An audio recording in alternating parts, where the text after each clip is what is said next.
Hello guys, my name is Nosi. I'm Nosi Pure. I'm a South African and I work in England. I work as a social worker now.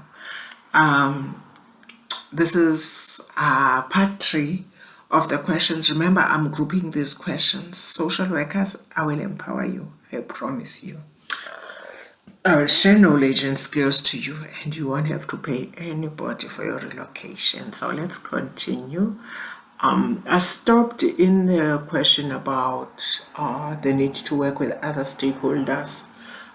Just close that question and say, I think I'm repeating myself, but to say to have robust assessments and to identify potential risk associated with children. The next question would be, what difference has the Munro report brought to social work practice? Please check the meaning of the Munro report. Munro is M-U-N-R-O. Now check it. So I'll just give you some few tips on that in case it comes out. The Munro report recommended that initial and core assessments to be carried into a single assessment listing decisions to be made. A chief social worker should be created in government. Local authorities should designate a principal child and family social worker. Employers and higher education institutions should work together on a student placement. Unannounced inspection should examine the safeguarding performance of other agencies as well as children's services. Inspection should also look at outcomes. They should also look at outcomes and how children's wishes and experiences shape the services provided. And then the next question is, the next answer is a combination of nationally collected and locally published performances data should be used. The government should work collaboratively with medical practitioners, local authorities, and others to research the impact of health reorganization and the ability to provide effective help for children who are suffering or likely to suffer significant harm. Rejected, the government has decided on new statutory duty. The government has decided a new statutory duty is not needed as there is existing legislation in place by September 2011.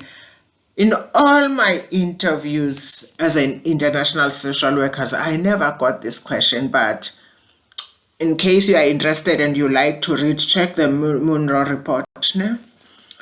Question 9, what would you expect from a good supervision? Remember, you will have a supervisor. You just relocated. Everybody needs a supervisor in every work.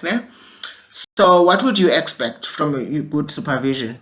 You will be asked. There is a report which is called Ofsted report. You can check the one of the council that will be interviewing you. Ofsted is OFST. Ofsted report. I think I'm getting tired. These questions are tiring, guys. I'll give you this train, take a break and come back later because I'm feeling a bit tired now. And then when I'm tired, I start stammering and go because it's quite some work. But practice it and you will pass these interviews. Okay. Social work is a key part of supervision is a key part of social work, of a social worker. A lot of Ofsted reports, the Ofsted that I said check, have pointed it out that lack of supervision is an issue and there is a need for improvement on supervision. Everybody needs to be supervised, guys. So you can also say you understand that this local authority, the one that is interviewing you, does supervision this way and this way and this way. Therefore, so it will depend. So it's very important to research about the local authority where you will work. Remember, initially when I started this question, I said to you, you would say them in the first question. You will mention your interest, maybe in some tourist attractions to show that you have done research in that local authority that will be interviewing you. So in the work issues, you read about the local authority that employs you. You check their Ofsted report and check the issues that are coming up. Okay, guys. So, and then you say there are 3 dimensions of supervision according to the Kadushin model for supervision. Kadushin is spelled Kadushin. Kadushin. The administrative aspect, the educational aspect. They're supposed to be 3. It's supervision, it's administrative, and educational aspect. My manager should see to the educational aspect of supervision by ensuring I have I have all the tools to conduct my job: the car, a laptop, a phone, a network connection, data if the data is using, connection to Wi-Fi, connection to Microsoft Teams, as meetings are held visually these days. All these to ensure that I can still perform my duties optimal. So I expect my supervisor to cover this. Second one, the supportive aspect. Remember, I mentioned supportive as the second or third one. Supportive one is assuming that you will be sometimes moody and homesick because you have relocated, and some of us has left families behind. So your supervisor needs to support you to ensure that you have good balance between work and personal life. So you also need to mention that as an expectation. You also expect her to check if whether I need annual leave, sick leave, or I'm mentally stable. I expect my manager to also ask me if I have contact with my family. Do I have any contacts in the UK, Europe, and Australia, depending where you work, to mingle with as a support system? That's the support aspect. I support you holistically, not at work only, but in all aspects of your life, including family. The third one most is the educational aspect. I said it's the administrative, it's the support, and then the third one is the educational aspect. The educational aspect is I expect good supervisor to bring out the best from me.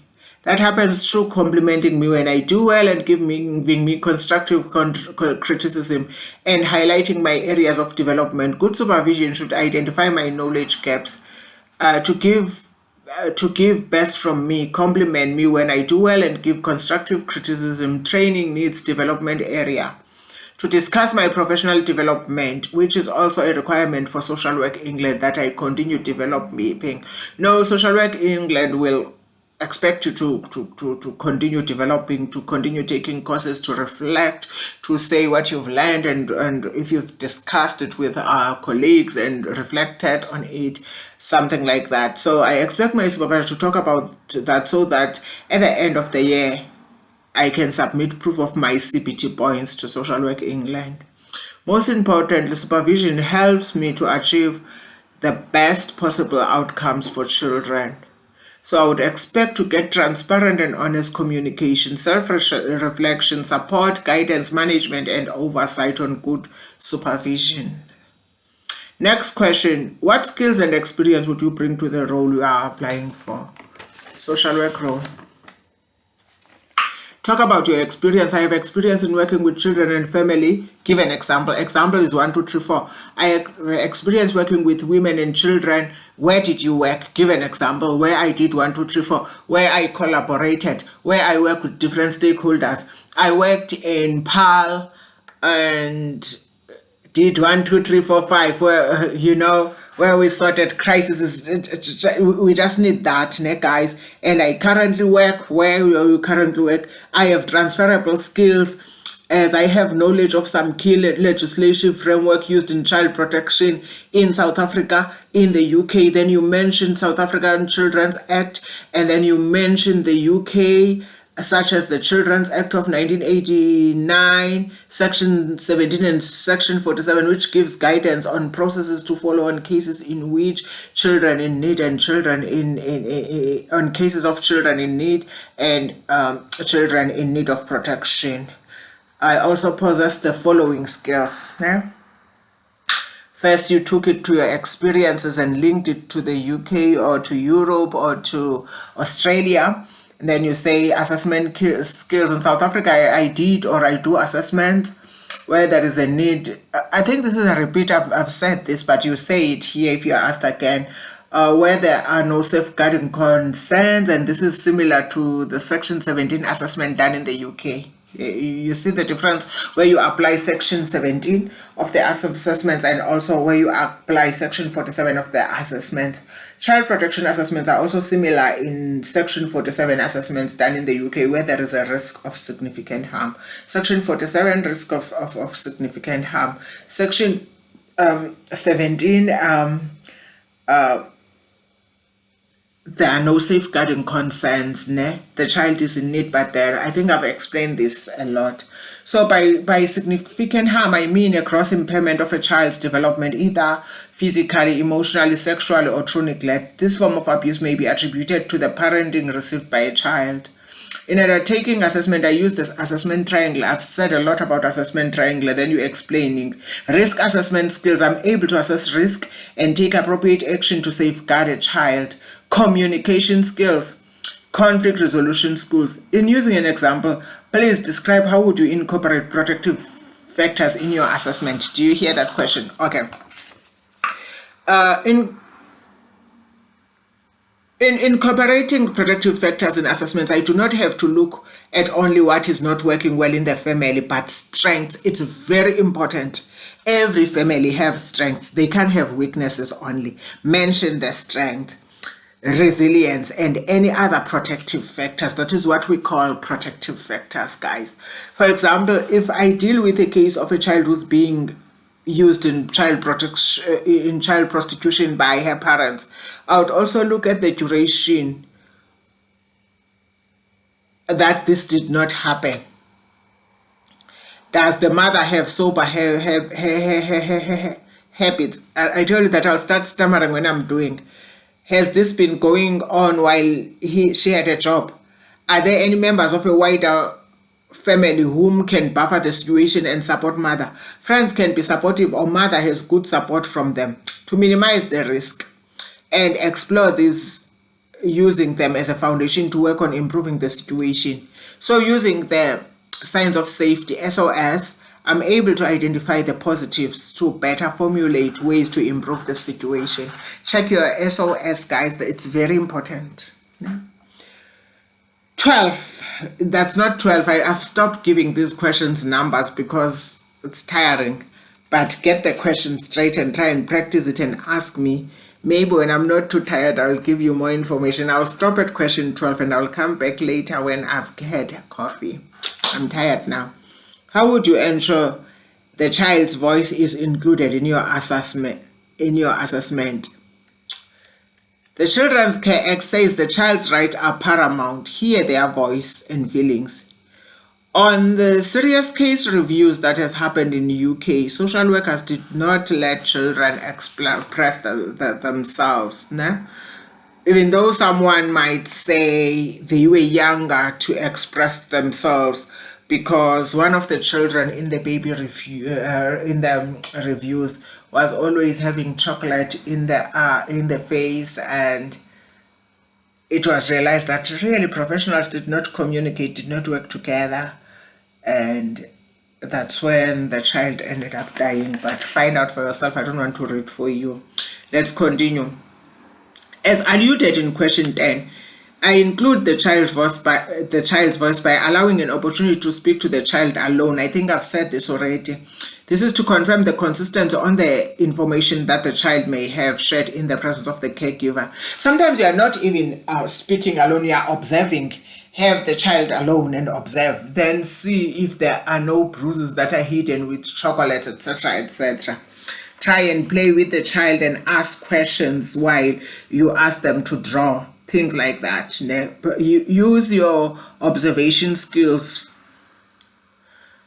This is to confirm the consistency on the information that the child may have shared in the presence of the caregiver. Children can easily get intimidated by their caregiver and they end up protecting them. The child will appear to be happy in the presence of a carer, but are likely to divulge more information during a one-on-one session. Maybe they spoke to child in front of a parent and there was a language barrier. Again, I think I mentioned Victoria Climbie, the child who also died here, in the UK.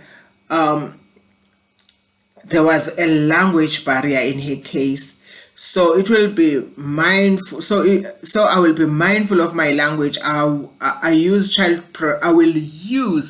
child appropriate language, body language, the use of jargon. In doing this, I will also use direct work with children tools. These include clay toys such as cars, dolls, rose bush techniques. Where age appropriately, I would ask them to imagine if they were a rose. They would draw that rose and say what color they are. To remember, I said the child can be drawing, and while you are getting information from them, and say what color they are, where they are placed at home, who waters them, etc. This will enable me to extract their voice through these and thereby lessen the sense of ambivalence. I would also use play therapy. Use your skills, man. You've got all this, guys.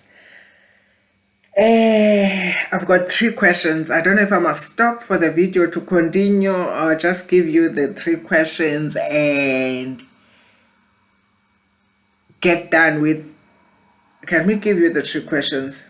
Let me stop the video but give you the 3 questions, but I'm exhausted. I think this is where I need coffee, or I'll do it later. The 3 questions. I think I'm left with 3 questions, and I would give you things to consider during assessments because I'm feeling a bit tired, guys. Okay, I'll come back. Thank you. Please don't forget to like, to share, and subscribe. Let's share this. Let's make every social worker to relocate if they want to. And nobody is going to pay anybody. We will support each other. Thank you.